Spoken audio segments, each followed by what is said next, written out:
Bonjour et bienvenue sur le plateau de Bonjour chez vous. Aujourd'hui, notre thème du jour est « Tes yeux voient-ils ce qui t'entoure ?» Bonjour à tous. Bonjour Evelyne. Et bonjour, nous avons un invité avec nous aujourd'hui, le pasteur Louis John Dieubon. Bienvenue pasteur Louis, ça va ? Merci, c'est un plaisir d'être là. C'est un plaisir de vous avoir avec nous. Vous nous venez tout droit d'Haïti. Vous avez fait un long voyage pour venir jusqu'à nous. Non, vous n'êtes pas venu au Canada juste pour nous, malheureusement. Mais c'est un plaisir, un honneur de vous avoir. C'est la première fois qu'on vous a dans Bonjour chez vous. Vous êtes familier avec certaines émissions de MCI TV, mais dans Bonjour chez vous, c'est la première fois et je suis très contente. Vous êtes avec votre épouse les pasteurs principaux de l'église Tabernacle Famille Royale en Haïti. Où ça exactement ? C'est à Port-au-Prince. À Port-au-Prince. Bon, ça, je connais encore. Oui, ma géographie haïtienne s'arrête à Port-au-Prince. D'ailleurs, on salue nos amis haïtiens qui nous regardent parce qu'on en a beaucoup. Bonjour à tous. Et vous avez également fondé avec votre épouse le projet Papillon dont vous allez parler tout à l'heure avec toi, Nadine, dans la rubrique Culture et Médias. Oui, on va faire découvrir à la francophonie le projet Papillon, qui est un organisme pas seulement pour accueillir les enfants, mais il y a toute une grande vision derrière ce projet qui est vraiment merveilleux, on va en parler tout à l'heure. Oh waouh, c'est formidable. Donc vous êtes mariés, vous avez deux merveilleuses petites filles, un papa formidable, j'en suis certaine. Et aujourd'hui, donc, on va parler du fait de voir ceux qui nous entourent, les besoins qu'il y a autour de nous. On est dans une société où parfois on marche comme ça. Et ben là, on va essayer de tourner la tête et de voir les besoins qui nous entourent. Et Pasteur Louis, vous allez répondre à une question dans Pasteur, j'ai une question. Puis-je encore parler du Seigneur aux autres après être tombé dans le péché que je condamnais? On va voir l'accusation qu'on peut se faire subir à soi-même parfois. Et voilà, le programme sera déjà fini parce que ça fait déjà une bonne émission. Donc nous allons commencer tout de suite notre émission dans la pensée du jour.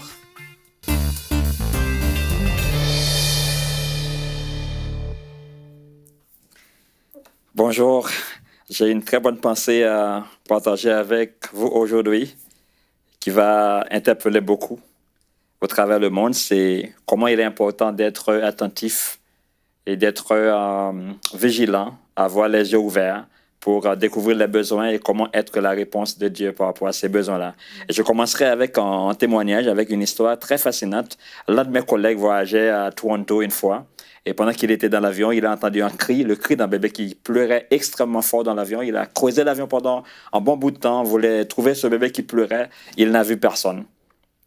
En ce temps que tout le monde était assis calmement en train de lire les journaux, en train de parler les uns avec les autres, il n'avait rien vu. Il n'avait pas vu le bébé. Pendant qu'il était allé aux toilettes, voir si le cri a été aux toilettes, le cri le suivait aux toilettes. Il est revenu dans son siège, il s'asseyait dans son siège, perturbé par ce cri qui criait extrêmement fort. Et puis après, il a vu une dame assise quelque part. Il a été guidé par l'esprit pour aller vers cette dame. En s'approchant vers la dame, le cri devenait plus fort. En s'asseyant auprès d'elle, c'est comme s'il y avait un cri qui sortait du ventre de la dame. Et puis là, elle commençait par parler à la dame, quelle a été son mission. Il s'est rendu à Toronto pour prêcher dans une église. Il est pasteur et la dame a été ouverte dans sa conversation en lui disant qu'elle aussi est en mission pour faire l'avortement d'un bébé. Et puis, le pasteur lui a expliqué son expérience, comment il avait entendu un cri très fort dans l'avion. La dame se rappelait qu'elle avait vu le monsieur balader, chercher et creuser. Et puis là, le monsieur lui a dit, Dieu a un plan pour ton bébé. Ne fais pas cet avortement parce que Dieu a un plan pour le bébé. Et la dame, elle a été ouverte pour être exposée à un tel enseignement parce qu'elle a pu vivre son expérience dans l'avion. Et puis, elle a dit, bon, je vais garder le bébé, sinon que Dieu a un plan pour ce bébé-là. Elle a changé d'avis. Elle a dit qu'elle ne va pas avorter le bébé malgré ses parents et son copain lui avait demandé de faire tout ce qui était possible d'enlever le bébé. Elle avait dit, je vais garder le bébé pour que le plan de Dieu s'accomplisse dans sa vie. Et puis, elle a gardé le bébé. Soudainement, le cri s'arrêtait. Et aujourd'hui, on peut voir comment est-ce que le cri d'un bébé s'est arrêté parce qu'il y avait une nouvelle résolution qui avait été prise. Je pense qu'il y a d'autres cris qui se font entendre aujourd'hui.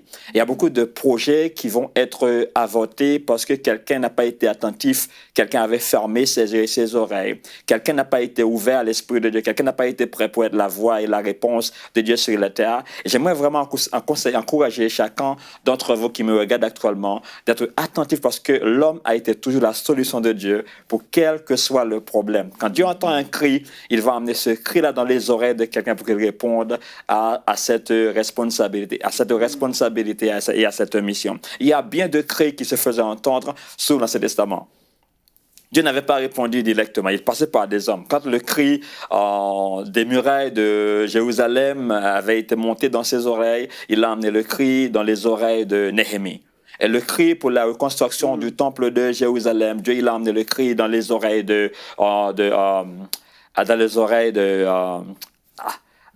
monsieur, d'un prophète qui devrait être sa réponse. Et alors qu'il y a d'autres cris, quand Dieu avait voulu faire la transition entre l'âge des juges et l'âge des prophètes, il avait appelé Samuel pour transiter cette saison. Et aujourd'hui, Dieu il fait appel à d'autres personnes qui doivent s'embarquer dans son plan pour répondre à bien des besoins. Il n'y a pas que les cris des bébés. Il y a aussi les cris des communautés qui sont démantelées, qui sont découragées, qui sont déconnectées. Il y a aussi le cri d'une jeunesse qui est cassée, qui n'a pas de modèle. Il y a aussi le cri d'une église qui n'a pas un bon leader. Il y a aussi le cri des entreprises avec des chefs de direction un peu bizarres, un peu à l'envers. Il y a bien des cris qui se font entendre dans le monde. Y a-t-il quelqu'un pour ouvrir ses oreilles, pour ouvrir ses yeux, pour voir et pour répondre à l'appel de Dieu? Quand nous sommes prêts à répondre à l'appel de Dieu, on va pouvoir répondre à bien des besoins qui sont un peu partout dans le monde. Le besoin... quand il y a de pauvreté, le besoin quand il y a le cas de maladie, le besoin quand il y a le cas d'instabilité dans certains pays comme Haïti actuellement. Dieu fait appel à un leader pour se lever, pour mettre les choses en place. Et il y a bien d'autres pays en Afrique, il y a bien d'autres pays au travers le monde. Il y a tellement de besoins au travers le monde, mais il y a une carence, il y a vraiment un problème avec les oreilles qui ne sont pas ouvertes, les yeux qui sont fermés. Je pense qu'aujourd'hui, il faut que nous soyons tous levés avec une détermination ferme et musclée pour dire voilà, je veux être les bras, les pieds et la voix de Dieu sur la terre. Comme le cas de monsieur qui avait été attentif pour répondre à l'appel de Dieu. Et aujourd'hui, il y avait d'autres cris, c'est peut-être vous, que vous pouvez entendre, parce que chaque cri n'a pas le même son. Chaque cri a un son différent. Il y avait un cri qui pourrait être le cri de l'instabilité, le cri de la confusion, le cri d'un peuple qui galère, le cri d'une génération qui est désorientée, qui est déstabilisée. Il y a tellement de cris qu'on doit répondre à l'appel de Dieu. C'est ça mon encouragement pour vous aujourd'hui. Ouvrez vos oreilles, ouvrez vos yeux et répondez à l'appel de Dieu. Amen. Amen. Wow. Ah, cette histoire est tellement touchante, cet homme dans l'avion. C'est incroyable parce qu'il aurait pu ne pas entendre ce cri-là. Et je lisais dans ce que vous m'aviez envoyé qu'après même, il était en train de prêcher dans cette église, quelques années plus tard, dans une église justement. Et une femme est venue le voir avec le bébé et le bébé avait grandi. Et en fait, c'était cette femme qui avait gardé son enfant. Wow. Parce qu'il a entendu ce cri, non seulement cette vie a été sauvée d'une destinée tout entière, cette femme a connu le Seigneur aussi. Enfin, c'est incroyable cette histoire. Et j'aime ce que vous dites dans cette pensée. Il y a des cris autour de nous et on ne les entend pas très souvent. On est tellement occupé dans notre quotidien, dans notre vie à 200 à l'heure qu'on n'entend pas ces cris, on n'entend pas ces besoins autour de nous. Et aujourd'hui, je vous remercie, Pasteur Louis, de venir nous rappeler qu'on doit ouvrir nos yeux et nos oreilles, qu'il y a des situations autour de nous qui sont intolérables et que peut-être on est la réponse de Dieu pour intervenir dans la vie de ces gens. Et on va regarder notre verset du jour qui est le Proverbe 21 au verset 13. « Celui qui ferme son oreille au cri du faible criera lui aussi et il n'aura pas de réponse. » C'est pas une menace que Dieu nous fait. Si toi tu réponds pas aux besoins, je ne te répondrai pas. Mais en fait, c'est simplement un principe. C'est que c'est toujours ce principe de la semence et de la récolte. Ce qu'on sème dans la vie des autres, ensuite on le récolte dans notre propre vie. Et certaines personnes ont peut-être plein de besoins et ont l'impression que personne ne vient jamais les aider. Mais est-ce que ces personnes-là aident les autres? Et on a besoin d'être vraiment ces solutions pour ceux qui nous entourent. Amen. Oui, en fait. Parfois, on n'a pas appris à être des solutions, justement. On a appris à dire les problèmes, on a appris à dire des difficultés, mais on n'a pas appris à être des solutions. Pourtant, quand on voit un peu la mission que Jésus lui-même s'est attribuée, quand il a dit que, voilà, l'Esprit du Seigneur est sur moi parce qu'il m'a oint pour, tout ce qui suit après, en fait, c'est la résolution des problèmes dans la vie des gens. Il est venu pour restaurer les cœurs brisés, il est venu pour libérer les captifs, il est venu pour apporter la délivrance à ceux qui en avaient besoin. En fait, quand tu lis la mission, tu comprends que lui, il est venu pour régler les problèmes qu'il y avait sur la terre, la question du péché et tous les problèmes que quelqu'un peut ressentir dans son âme, etc. Et parfois, nous, on vit comme ça et on oublie en fait que si on est sur la terre, justement, c'est pour être la solution à certains problèmes qui existent en fait. Et là, c'est vraiment d'interpeller les consciences et de dire que, comme on a dit, Jésus est notre modèle en fait. Et c'est un exemple qu'il est venu nous montrer. C'est ce chemin où, quand on marche, quand il y a des voix qui se font entendre, on ne peut pas juste passer outre. On ne peut pas juste dire, OK, ça ne me concerne pas et choisir ce qui nous concerne. C'est vraiment un chemin de l'attention des choses qui nous environnent, mais aussi de l'attention de la voix de Dieu qui veut communiquer des axes comme le monsieur dans l'avion. Il a entendu, ça venait de Dieu en fait. C'est cette attention-là qu'il faut qu'on ait et qu'on puisse dire à Dieu, Seigneur, comment veux-tu m'utiliser aujourd'hui? Dans la vie de qui veux-tu que je sois une solution aujourd'hui? Ça, c'est des questions qu'il faut se poser. Amen.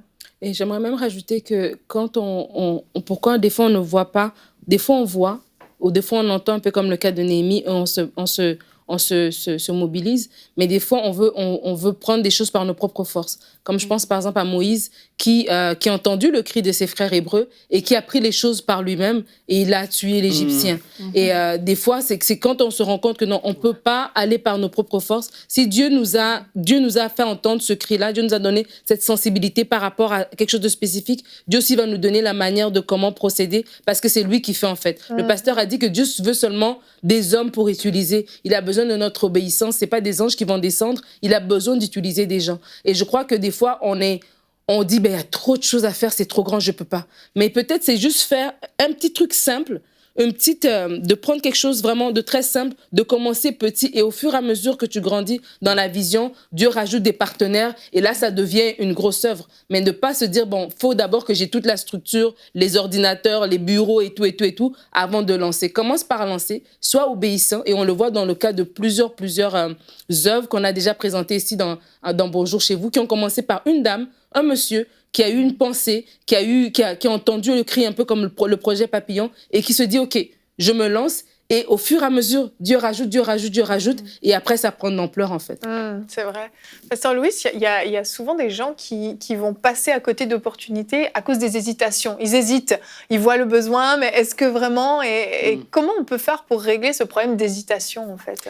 On doit être au courant que l'homme a été toujours créé pour qu'il soit des facilitateurs. Il facilite les choses. L'homme, il est comme en axe central, en pont reliant. Il fait vraiment la connexion entre les choses.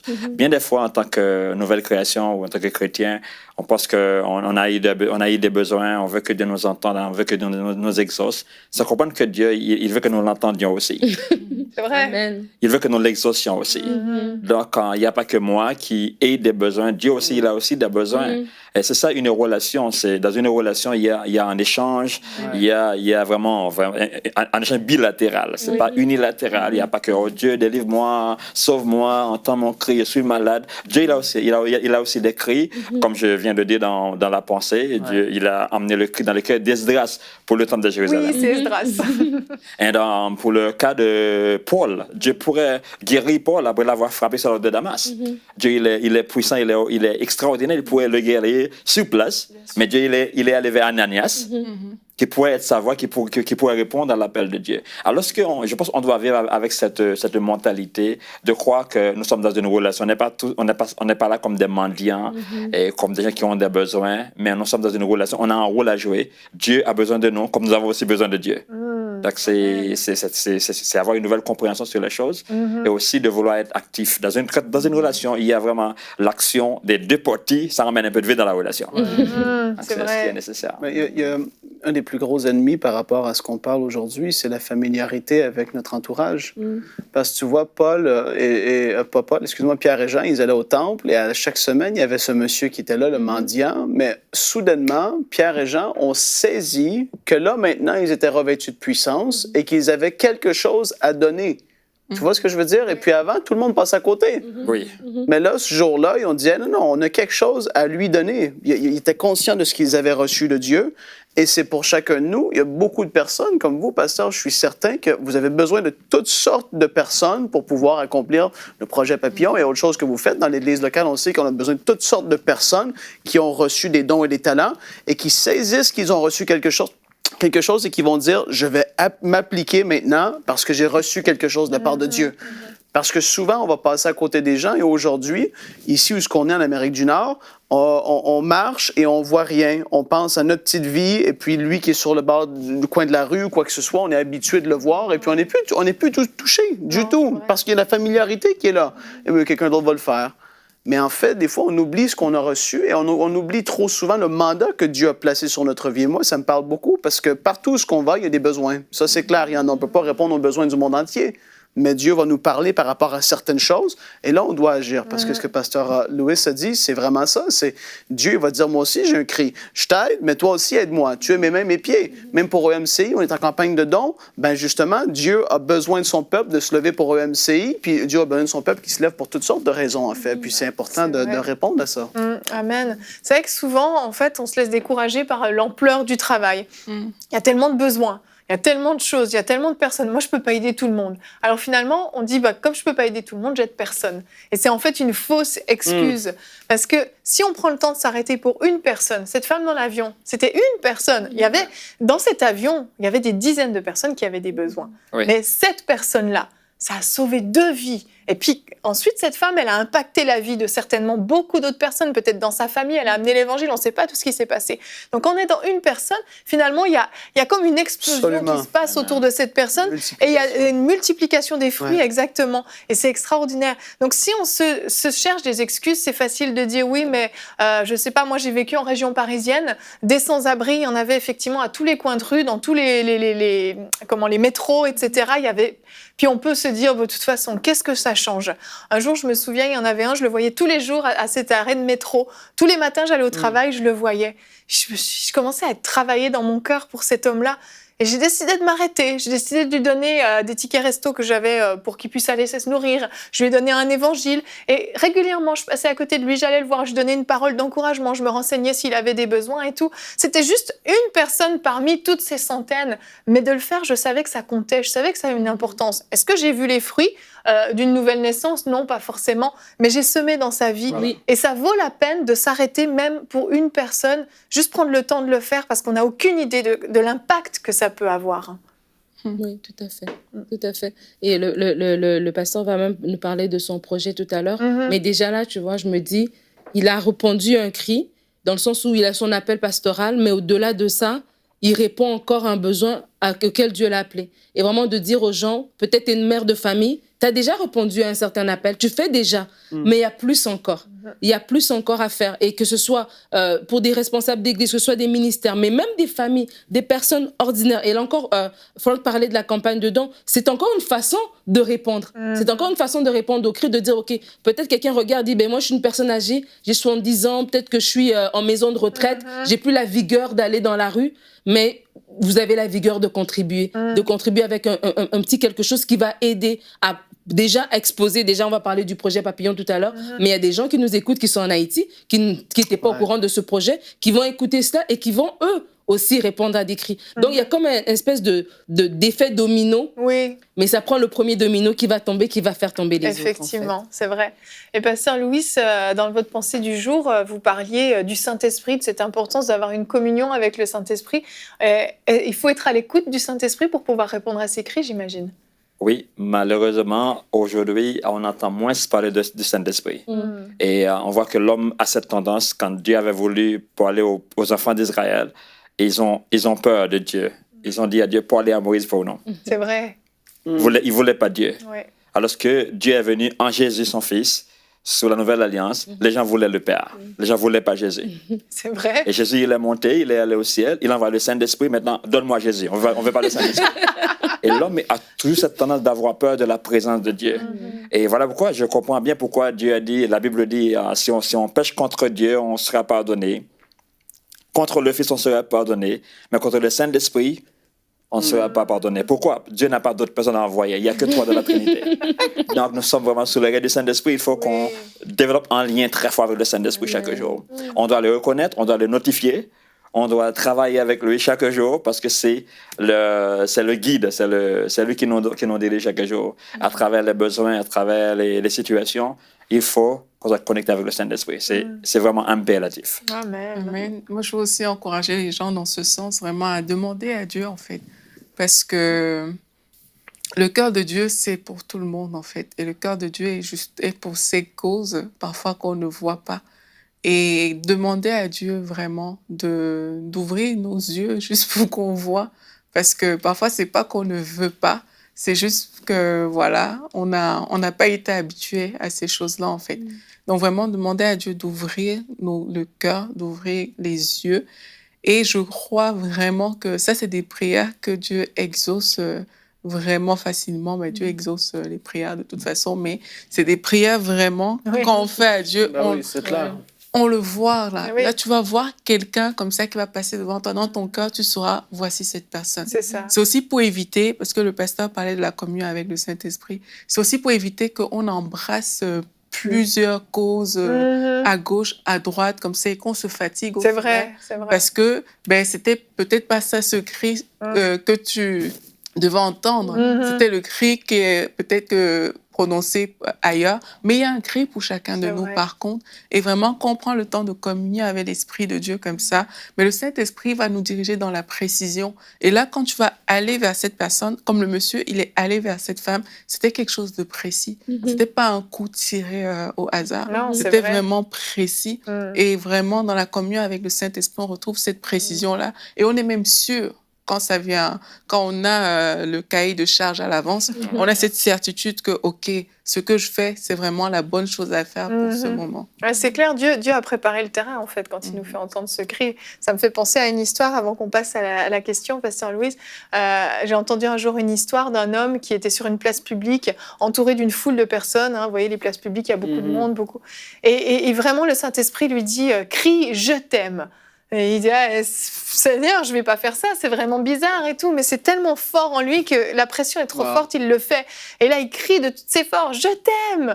Et le Saint-Esprit lui dit encore, et je pense qu'il doit le faire 3 ou 4 fois de suite, je connais plus l'histoire par cœur. Mais ce qui se passe, c'est que plus tard, il apprendra qu'en fait, sur cette place publique, il y avait une personne qui avait demandé à Dieu, Seigneur, est-ce que tu m'aimes? Est-ce que tu m'aimes, Dieu? Vraiment, est-ce que tu m'aimes? Et quand cet homme criait, je t'aime, c'était une réponse à cette question. Et ça, des fois, Dieu peut nous demander de faire des choses complètement folles et farfelues et on ne connaît même pas pourquoi. Mais on le fait parce que c'est juste ce que Dieu attend de nous, parce que ça répond à un besoin. Et Pasteur Louis, on va passer à la question de Jacques du Cameroun. Dans la rubrique Pasteur, j'ai une question. Il a posé une question qu'on peut être nombreux à se poser. Puis-je encore parler du Seigneur aux autres après être tombé dans le péché que je condamnais? Et c'est vrai, ça peut arriver, et on se condamne tellement qu'on croit qu'on est complètement disqualifié à cause de ça. Est-ce qu'on peut encore continuer à servir Dieu? On doit aller à la fondation. Et d'où vient le péché? Pourquoi on doit parler aux gens concernant le Seigneur? Le péché a intégré dans la race humaine après la chute d'Adam dans le jardin. Et avant le péché, l'homme pourrait être en communion avec Dieu. Quand Adam il avait péché, la première des choses qu'il a faites, il a fui. C'est vrai. Et c'est cette tendance qui a été engendrée dans notre cœur. Quand l'homme il commet un péché, il voulait fuir. Fuir de sa responsabilité, fuir son appel. Aujourd'hui, dans nos églises, il y a beaucoup de carences, beaucoup de leaders qui ont un don spécial, qui commettent une erreur et qui ont fui Dieu. Quand Dieu est venu dans le jardin, au lieu qu'Adam s'arrête pour demander pardon, il a pris la fuite. Et aujourd'hui, beaucoup d'entre nous, il y a des grands orateurs ou des grands leaders d'adoration qui ont un talent extrêmement puissant pour servir Dieu dans les églises, qui commettent une petite erreur. Au lieu de se repentir, et là, ils ont tout abandonné et ils sont recrutés par le diable. Il y a beaucoup de voix qui chantent pour le diable aujourd'hui, et beaucoup d'orateurs qui enseignent d'autres enseignements qui ne sont pas la parole de Dieu, parce qu'ils ont commis une erreur dans le passé et ils ont fait comme Adam. Et la deuxième chose qu'Adam avait fait après le péché, il voulait créer un subterfuge. Il voulait se protéger, il voulait faire des choses pour se cacher. C'est ce que nous faisons. On prend des excuses, on dit, bon, j'avais commis une erreur, j'avais fait quelque chose de très bizarre, je ne suis pas digne pour faire quoi que ce soit pour le Seigneur. Et je pense que Jésus doit être annoncé. Quand Dieu est venu dans le jardin, il a appelé Adam se cacher. Et puis ce qu'il a fait, Adam a donné toutes les explications possibles et imaginables. sans dire, OK, j'ai péché contre toi et pardonne-moi. Ce que vrai, Dieu a fait, ouais. il a parlé au serpent, et après avoir parlé au serpent, il n'est pas allé parler à Adam et à Ève, il a annoncé la solution. Il a, en chapitre 3, le verset 15, je mettrai l'inimitié entre ta postérité et sa postérité. Voilà, c'était l'annonce de Jésus qui va venir traiter ce problème. Ouais. Et après avoir parlé ainsi, il va parler à Ève. Et après, il va parler à Adam. Il va dire, Adam, maintenant, c'est avec la sueur de ton visage que tu vas manger ton pain. En Genèse 2, le verset 15 et au verset 17, Adam devrait seulement manger les choses qui ont été déjà là. C'est vrai. Il pouvait manger. Il y avait un arbre qu'il ne devait pas manger. En chapitre 3, le verset 16 et 17, maintenant Dieu a dit, maintenant tu vas travailler avec la sueur de ton visage pour manger. Non, quand Jésus est venu, il est venu pour casser la condamnation, casser la malédiction qui a été initiée en Genèse chapitre 3. Alors que pour casser tout cela, il devait donner son sang, verser son sang. Et très souvent, on dit, Jésus, il a versé son sang à la croix. C'est pas seulement à la croix, il a seulement versé son sang. Parce que son sang n'avait pas été commencé à couler à la croix. Depuis avant la croix, depuis à Gethsemane, son sang coulait. Le premier endroit où le sang coulait était de son visage. Le sueur qui était de son front dégoûtait, tombait comme le sang. C'était pour mettre fin à l'effort humain, pour annoncer la grâce de Dieu. Wow. Pour qu'on puisse s'arrêter d'être dépendant de ses efforts. Et voilà, je dois travailler, je dois... Il y a des gens qui ont péché et après ils veulent donner beaucoup de choses pour cacher leur péché. Ils veulent partir en mission, ils veulent aider les pauvres, sans comprendre que la solution du péché, c'est Jésus. Alors qu'on peut dire, voilà, et je ne vais pas annoncer le Seigneur aux gens parce que j'ai commis un péché. Jésus est la solution pour toi aussi, pour les autres. Amen. Amen.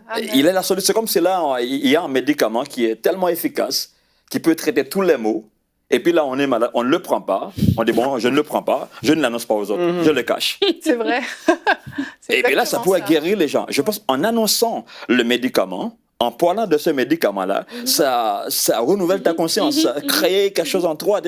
Un jour, je vais le prendre aussi. Et je pense que la solution du péché, ce n'est pas de fuir. Ce n'est pas d'abandonner l'Église, ce n'est pas d'abandonner un appel, d'abandonner une vision. La solution, c'est de se repentir. Amen. Amen. De se repentir, arrêter de faire comme Adam, de prendre la fuite, de créer des subterfuges, de créer des excuses. C'est de savoir que Jésus, il est la solution de Dieu pour le péché. Et il est la seule solution de Dieu pour le péché. Amen. Voilà. Merci. Wow, j'aime beaucoup votre réponse. Merci beaucoup, Pasteur Louis. Si vous avez des questions, vous pouvez nous écrire à l'adresse pasteurj'ainequestion@emcitv.com. Nous allons maintenant découvrir ce fameux projet Papillon dont on parle depuis le début de l'émission dans la rubrique Culture et Médias. Alors, Pasteur Louis-John, vous avez donné déjà pas mal de belles réponses. C'est vraiment, je suis vraiment honorée, vraiment personnellement, de présenter ce projet avec vous et de le présenter à la francophonie pour qu'on puisse savoir qu'est-ce qui se passe, pour que les yeux soient ouverts à ce qui se passe autour de nous et voir au travers de votre ministère que non seulement les yeux s'ouvrent, mais la main se lève, le pied avance, il y a toute une action qui est prise. Et donc, je vais vous laisser juste présenter l'organisation Projet Papillon. Voilà, merci pour cette opportunité. Le Projet Papillon, c'est une organisation fondée en Haïti en 2004. Mais avant 2004, il y avait un grand besoin en Haïti, là où les jeunes n'avaient pas trop d'espoir. Quand j'avais créé un mouvement pour les jeunes en 2003, c'était un mouvement assez puissant, assez fort, qui devrait être la base pour le Projet Papillon. Parce que quand on va ouvrir un tel projet, une équipe qui n'est pas bien formée, qui n'est pas bien solide, ça va affecter le projet. Là, j'ai pris un an pour préparer une équipe qui va pouvoir répondre à l'appel de Dieu. La première des choses que j'avais faites, c'était d'initier nos jeunes dans la philanthropie sociale. C'est-à-dire parce que à l'époque, dans un pays qui a beaucoup de problèmes économiques, les gens se dédouanaient, se déresponsabilisaient en disant « ouais, là, c'est un pays très pauvre » parce qu'il a été dit pendant bien des temps dans les médias, entre guillemets. Et on a dû absorber cette culture de pauvreté. On croyait que Haïti, c'est vraiment un pays pauvre. Je ne le crois pas. Voilà pourquoi je suis là-bas. Et puis là, j'avais engagé les jeunes pour leur dire qu'ils sont la résilience implicite de leur milieu. Et qu'est-ce qu'ils pourraient faire? Ils pourraient commencer par apporter leur aide en talent et en temps. Oui. Et j'avais créé des programmes qu'on appelle des programmes de bénévolat. On commençait par aider les foyers d'accueil qui n'étaient pas de notre projet et orienter les jeunes vers des besoins. Et en ce faisant, et leur vie commence par être transformée.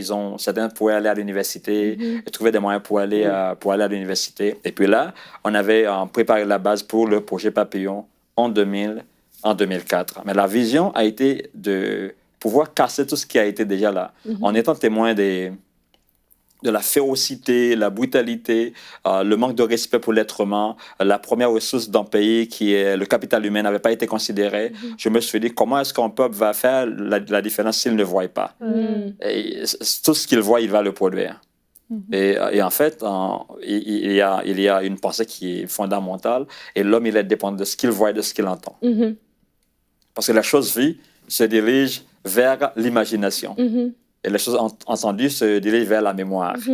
Et la mémoire et l'imagination étant devenues un catalogue pour construire l'être humain. Et là, je me suis dit, comment est-ce qu'un homme sera gentil s'il n'a pas été traité avec la gentillesse? Comment est-ce qu'il va traiter les autres de façon appropriée si lui-là, il a été maltraité? Comment est-ce qu'il va aimer s'il n'a pas été aimé? Comment est-ce s'il a été blessé? Là, je me suis dit, je vais créer un environnement. Et dans cet environnement-là, je vais produire un échantillon, un prototype de respect, une nouvelle tapisserie sur comment traiter les personnes, comment aimer les personnes pour que dans l'avenir, cette vision pourrait être répandue. Et voilà pourquoi la vision avait pris naissance, non pour dire on va aider les pauvres, les enfants qui n'avaient rien à manger, qui sont démunis. Non, mais on va créer un environnement pour transmettre une nouvelle éducation dans la pensée de nos enfants. Wow, super. Voilà, voici la fondation du projet Papillon. Et on a des photos, parce que c'est ça que vous dites en fait, c'est que c'est au-delà de juste accueillir, il y a toute une façon de rééduquer, de revaloriser ces enfants-là et ces personnes-là à apprendre qu'ils ont de la valeur. C'est toute une mentalité à changer en fait. Et c'est ça qui fait que ce projet-là est au-delà de juste un projet comme les autres, en fait. Oui, parce qu'on peut aider un animal. On peut lui donner de quoi manger, un shelter pour le loger. Mais il n'y a pas que la nourriture et le logement qui sont fondamentaux pour une nation. Il y a aussi l'éducation. On peut avoir un pays avec tout ce qu'on peut imaginer, la fertilité qui s'installe. Si le peuple n'est pas éduqué, et ça va être en danger pour l'avenir. Je ne pense pas une autre éducation. Et là, on va juste montrer les photos. Peut-être que vous pourrez même nous commenter sur les photos. Là, on voit une conférence parce que vous organisez ce qu'on appelle le sommet des valeurs. Vous pouvez nous en parler un petit peu? Ça, c'est une conférence qu'on organise une fois par année. On a loué une sorte de resort, un hôtel au bord de la mer.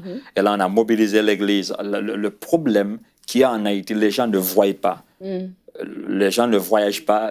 Moi, dans ma jeunesse, quand j'ai voyagé beaucoup de pays dans ma vie, ça m'avait construit la mentalité. Et si les gens ne voient pas, tout ce que les gens voient, c'est que la misère, la pauvreté et toutes les choses de bizarre, qu'est-ce qu'ils vont produire? Et là, on avait créé des programmes. On va sortir avec l'église, on va aller au bord de la mer, on va être à l'hôtel pendant 3-4 jours, on va se loger à l'hôtel, on va manger de façon appropriée. Et là, on a la bonne nourriture, on a le bon enseignement. Et là, c'est un programme fait une fois à l'an avec notre église pour aider les familles et les jeunes à s'épanouir. Et j'ai amené des orateurs un peu partout dans le monde pour qui ont la même vision que moi et qui ont le même message que moi pour aider à vulgariser ce message. Ça, c'est l'un de nos sommets. Oui. Donc là, il y a le sommet de valeurs. Votre foyer d'accueil, vous en avez un, maintenant vous en avez 2. Oui. Et là, maintenant aussi, on va regarder, on a une photo ici où est-ce que vous avez un... Là, c'est le bâtiment qui a été rénové. Oui. Mais j'aimerais bien qu'on parle de la photo d'après où est-ce qu'on montre une ambulance. Oui. Ah, ça, c'est un miracle. Ouais. C'est pas une ambulance, c'est un miracle. Alléluia! C'est vraiment un miracle. L'ambulance avait répondu à l'appel de Dieu après le séisme du 2 janvier. Et je voudrais vraiment, dans cette émission, encourager les Haïtiens à être reconnaissants envers la bonté de Dieu. Amen. Ceux qui sont vivants aujourd'hui, il y a une raison pour ça. Et les Haïtiens doivent répondre à cette vision. Et cette ambulance a été vraiment une réponse après le 2 janvier. Et je parlais dans la rubrique C'est mon Mais histoire. c'est une ambulance qui avait répondu à l'appel de Dieu, qui avait emmené les boiteux, les malades. 5 minutes après l'événement, j'étais dans les rues avec l'ambulance, avec la sirène, avec les sons. J'ai parlé au microphone, j'ai emmené les malades à l'hôpital. Et voilà, c'est vraiment un outil qui avait servi Haïti dans un niveau très élevé. Je suis vraiment reconnaissant de pouvoir être là pour faire un tel travail. Amen. Donc, le projet Papillon est un organisme qui s'occupe concrètement des besoins, mais qui répond aussi au niveau de l'éducation, au niveau de la mentalité, au niveau de changer un petit peu parce que ces gens-là, ils sont entourés de pauvreté et ne voient plus parce qu'ils sont tellement là-dedans. Et là, on vient amener cette nouvelle façon de voir, de penser pour dire que tu peux changer, tu peux apporter un changement dans ton environnement. Et concrètement aussi, il y a des actions concrètes comme cette ambulance. Et j'aimerais juste que vous nous dites, à la francophonie, il y a des gens qui regardent, qui sont en Haïti, qui pourront vous contacter et se joindre à votre organisme, mais peut-être qu'ils sont ailleurs et qui veulent vous aider. Comment est-ce qu'ils peuvent vous aider? Voilà, je partagerai mon adresse courriel. Vous pouvez nous écrire à l'adresse contact@emcitv.com. Parce que, en fait, j'ai jamais été dans des fundraising. Et c'est vraiment un programme que Dieu soutient miraculeusement. J'ai jamais été dans des fundraising. J'ai jamais été quelque part pour dire, oh, aide-moi. Ça n'a jamais été un programme. On a été vraiment pour dire, on a vraiment étendu la main pour dire, oh, on a des besoins, on a ça. C'est vraiment un programme qui est soutenu de façon surnaturelle. Et voilà pourquoi dans certains programmes, on m'a dit comment est-ce qu'on peut vous aider. J'ai pas cette culture de... Mais on est ouvert à des aides. Si on ne va pas refuser. On va pas refuser si quelqu'un veut aider. Et si tu me permets, Nadine, je voulais juste... c'est quelque chose qui est ouvert, donc pas uniquement à des enfants orphelins, c'est tout enfant et jeunes confondus, c'est ça? Et c'est quoi? C'est des réunions concrètement, juste en quelques minutes? Comment ça se passe, juste pour comprendre le format? Oui, là, et on parle de sommet, on a le sommet des valeurs. Et dans le sommet des valeurs, on a les sommets des valeurs pour notre Église. On a aussi les sommets des valeurs pour les enfants. Le sommet des valeurs, c'est un sommet qu'on organise une fois l'an. C'est une forme de conférence pour les enfants. Et c'est un système très nouveau parce qu'il y a le camp d'été, on va jouer avec les enfants et tout cela. Mais là-bas, on dit on va faire une conférence pour les enfants. Et là, on parle aux enfants, et sans être rusé, là, on parle comme on parle à une personne. Parce que, vous savez, si on va injurier un enfant, on va pas l'injurier comme étant un enfant, comme étant une personne. Et non, mais si on va éduquer un enfant, on peut l'éduquer comme étant une personne. C'est vrai. Donc, si on va être en colère contre un enfant, on va dire, c'est un enfant, je vais... On va être en colère comme on est en colère devant contre une personne qui a 40, qui a 50 ans. Et là, au niveau de l'enseignement, on dit... Et là, je dis non. Et là, je dis non. Et on va vraiment enseigner l'enfant à l'âge de 4 ans. Et l'enfant, tu es important. Tu as de la valeur. Wow. Au lieu de faire... Dieu, il a un plan pour toi. Et le plan va s'accomplir. Tu as un rôle à jouer dans ta communauté. Alléluia. Et voilà, c'est ça le programme, la valeur pour les... On sent la passion dans le pasteur Louis. Alléluia. Parce que là, si on va frapper un enfant, on va dire, tu es un enfant, je vais dire, non, on frappe l'enfant. Mais si on va aussi éduquer l'enfant, c'est une personne qu'on éduque. On lui dit toute la vérité sur la vie en général. Donc, c'est ça le programme de valeur. C'est merveilleux, c'est merveilleux. Tu voulais ajouter quelque chose, Nadine? Non, tout simplement pour conclure vraiment, en fait, ce qu'on a dit pendant l'émission, c'est surtout, moi, je pense à des gens qui sont dans un autre contexte qu'un contexte occidental, qui sont dans un contexte où il y a les difficultés sont tellement nombreuses qu'elles ne savent pas par où commencer. Et elles sont habituées à avoir ces difficultés et ça devient une norme. Et ce qui fait d'éduquer ces enfants-là en leur disant qu'ils ont de la valeur alors qu'ils sont peut-être assis dans un endroit qui n'est pas propre, qu'ils n'ont pas accès à des soins de santé, ils pensent peut-être que leur environnement, c'est eux. Et cette éducation mentale, elle est tellement plus importante que la nourriture ou les besoins que les enfants vont avoir. Donc, vraiment, c'est un projet merveilleux que je vous encourage à soutenir par la prière ou par d'autres moyens. Et vraiment, merci beaucoup. Evelyne, est-ce que le pasteur Louis peut prier pour nous et pour les gens à la maison? Une petite prière pour que nos yeux puissent s'ouvrir comme il faut. Bien sûr, vraiment, pasteur Louis. Il y a vraiment quelque chose sur lui, c'est super. Alléluia. Oh, alléluia. Saint-Esprit, merci de nous avoir ouvert les yeux. Merci d'être notre guide, notre consolateur, notre consolation. Père, je prie à ce que ceux qui nous écoutent maintenant, qui nous regardent maintenant à la maison et partout, je prie à ce qu'une fougue tombe dans leur cœur. Une fougue drôle, une passion exagérée tombe dans leur cœur. Pour que les gens s'arrêtent d'être stagnés, d'être là et en train de faire le surplace, de dire comment est-ce que je peux m'engager à faire quelque chose avec une passion ardente pour le royaume de Dieu. Je prie à ce qu'aujourd'hui déclenche une saison d'engagement dans le cœur de plusieurs. déclenche une saison de motivation dans le cœur de plusieurs. Une saison de détermination, une saison qui va emmener les gens à prendre conscience de leur potentiel, de leur énergie, de leur capacité qui ne doit pas être en grève. Au nom de Jésus, où elle lâche une fougue dans nos cœurs pour répondre à l'appel et à la mission et au mandat divin que tu as élaboré pour nos vies. Amen. Amen, amen.